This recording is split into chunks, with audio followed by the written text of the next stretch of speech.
A man just won $100,000, and he looks like he's about to throw up. January 1995, Bally's Park Place Casino, Atlantic City. The Keno screen reads 6 figures. Staff are gathering, cameras rolling. The winner is maybe 25. He's wearing a hearing aid, but nothing about him suggests he needs one. His hands aren't shaking from excitement. They're shaking from fear. He hasn't smiled once. $100,000, and his eyes keep drifting to the exit. Casino security pulls the tape.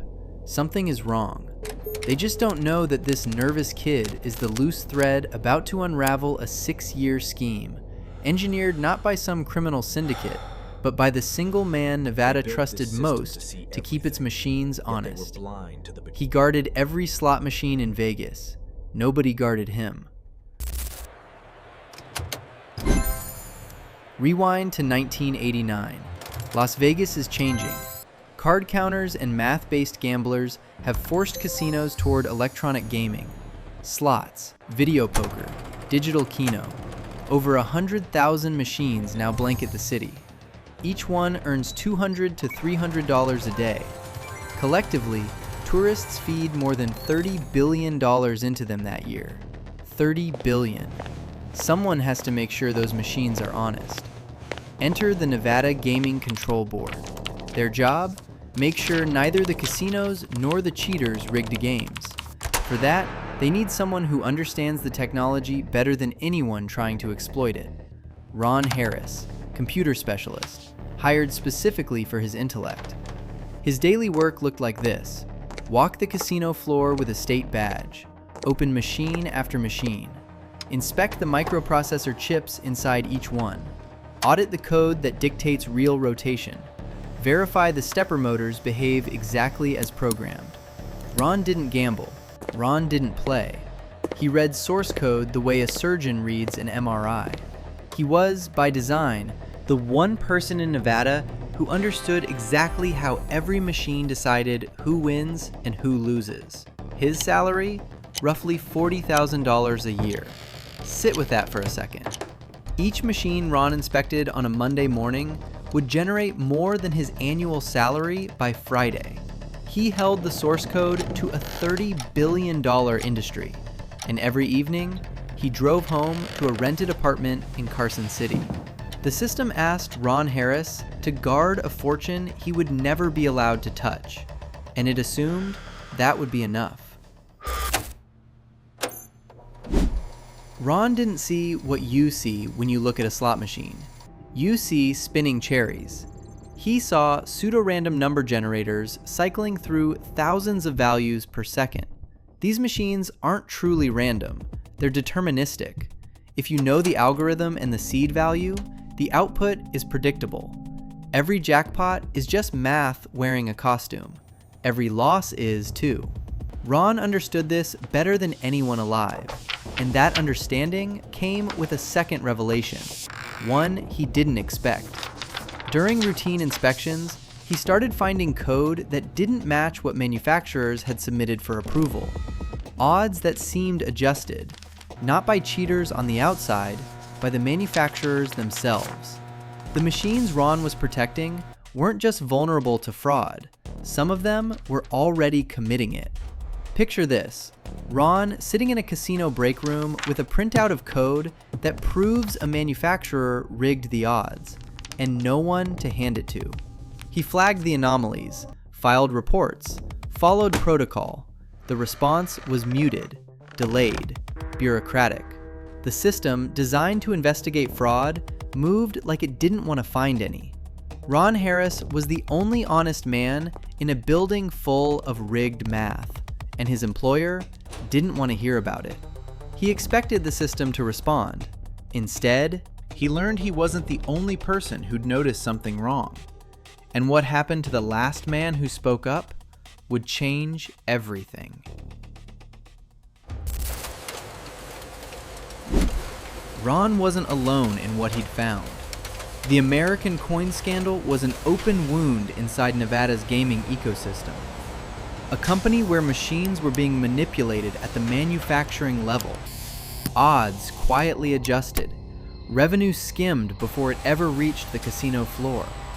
Not a lone wolf, an institutional operation. A man named Larry Volk had been asking questions about it.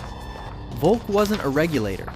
He was connected to the gaming world, someone with knowledge and, crucially, the willingness to talk. He'd been assembling what he knew, comparing notes, building a case. Ron and Volk met, two men across from each other in a diner, comparing notes about the same sickness from different vantage points. Volk from inside the industry, Ron from inside the regulatory body supposed to police it. Both arrived at the same conclusion.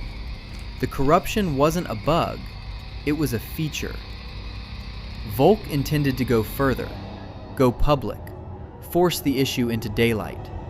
He believed, with the specific, almost naive certainty of a man who still trusts institutions, that presenting the evidence would be enough, that the system would choose honesty when honesty was the only option left.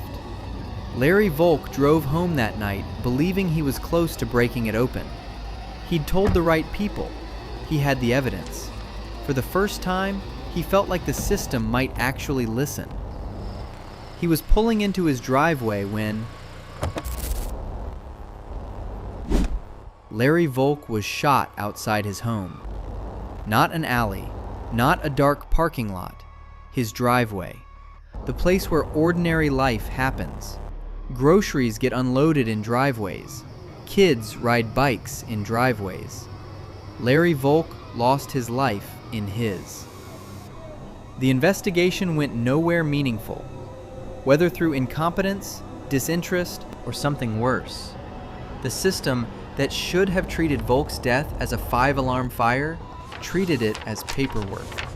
The same institutions that benefited from the corruption Volk threatened to expose were now responsible for investigating his death. Pull the camera to Ron Harris. He's watching this happen in real time. The one other person who understood what he understood, who had the same evidence, the same concerns, the same belief that the system could be fixed from within, was gone. And the system didn't flinch. This is the breaking point. Not greed, not temptation, betrayal. Ron Harris didn't turn because he wanted money. He turned because he realized the system he'd faithfully guarded was the thing that needed guarding from. And the one man who tried to guard it honestly was lying in his driveway. The silence after Volk's death said everything the institution would never say out loud. We know. We don't care. Keep inspecting.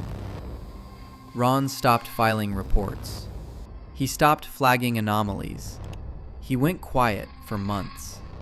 And then, very carefully, he started writing code that wasn't in any inspection manual.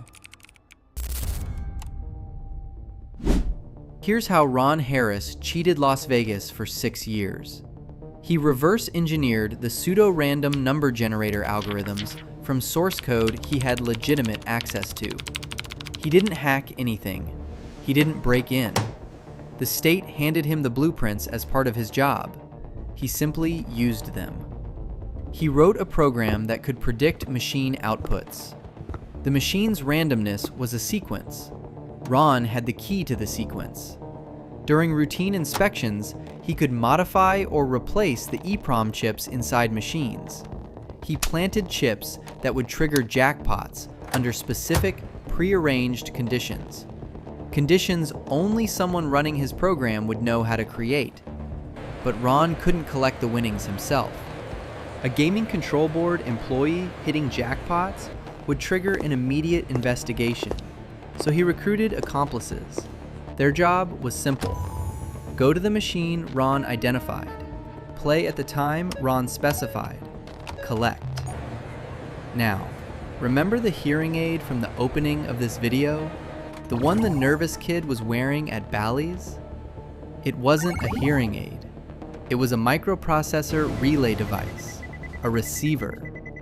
Ron or a handler would transmit timing information directly to the player on the casino floor. The technology was crude but effective, hidden behind a medical device no one would think to question. For 6 years, 1989 to 1995, machine after machine, casino after casino, Ron Harris turned Nevada's slot machines into personal ATMs, withdrawing money from a system he'd concluded didn't deserve his protection. The dark irony cuts both ways. Ron was doing exactly what American Coin had done, manipulating machines for personal gain. The difference? American Coin operated within the system's tacit approval. Ron operated against it. Both cheated. Only one would be hunted. January 1995, Bally's Park Place, full circle. Reed Errol McNeil, 25 years old, Ron's accomplice at the Keno terminal. He hits the $100,000 jackpot exactly as planned. The math worked. The technology worked.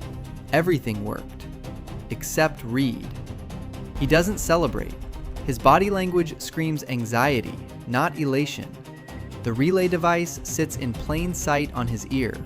He looks too young, too uncomfortable, too eager to collect and leave.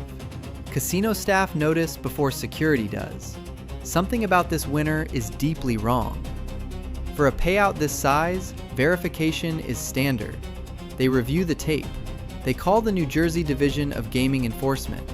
The hearing aid becomes the thread they pull. The investigation unspools fast. McNeil's background doesn't explain a $100,000 Keno strategy. His connections are traced, phone records, associates, and at the end of every thread, Ron Harris, Nevada Gaming Control Board, the man the state trusted to inspect the machines. Ron's workspace is seized. The code is found. The gaffed chips are found. 6 years of invisible theft becomes suddenly, painfully visible. And then, the detail that haunts me. When investigators went through Ron's workspace, they found his original inspection reports, the ones flagging the American Coin anomalies. Filed, documented, ignored. The evidence of his loyalty was sitting in the same room as the evidence of his betrayal. The system that convicted him had never read the paperwork that might have prevented him. Ron Harris was convicted of felony fraud, sentenced to 7 years. Reed McNeil was charged separately. The story made national news for a week. Then, it faded. After Ron Harris went to prison, Nevada overhauled its machine testing protocols. New oversight layers, dual inspection systems, better chip verification. They treated the Harris case as a security failure and engineered better locks. They never asked why the locksmith wanted out. What happened with American Coin? Stalled investigations, quiet settlements. What happened with the corruption Ron flagged before he turned? Institutional memory loss. What happened with Larry Volk's case? Dust. The rot Ron discovered didn't get excised. It got wallpapered over.